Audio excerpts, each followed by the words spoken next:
Σήμερα είμαι εδώ για να σου παρουσιάσω ένα από τα καινούργια προϊόντα της Latour Eiffel για φέτος το καλοκαίρι, το οποίο προσωπικά εμένα με έχει εντυπωσιάσει.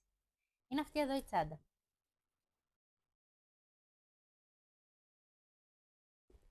Διαθέτει ανάγλυφο λογότυπο, έχει σταθερό χερούλι, τύπου αλυσίδα και έχει και ένα εντυπωσιακό κούμπομα με τον πύργο του Eiffel.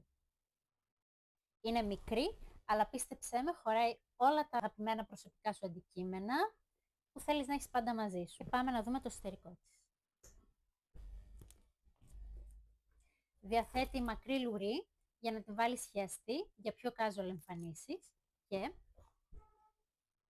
εδώ πέρα έχει ένα ανοιχτό τσεπάκι για το κινητό σου και ένα με φερμουαράκι. Όπως βλέπεις έχει αρκετή χωρητικότητα. Βγαίνει σε λευκό, μαύρο και μπορντό. Εσένα ποιο είναι το αγαπημένο σου?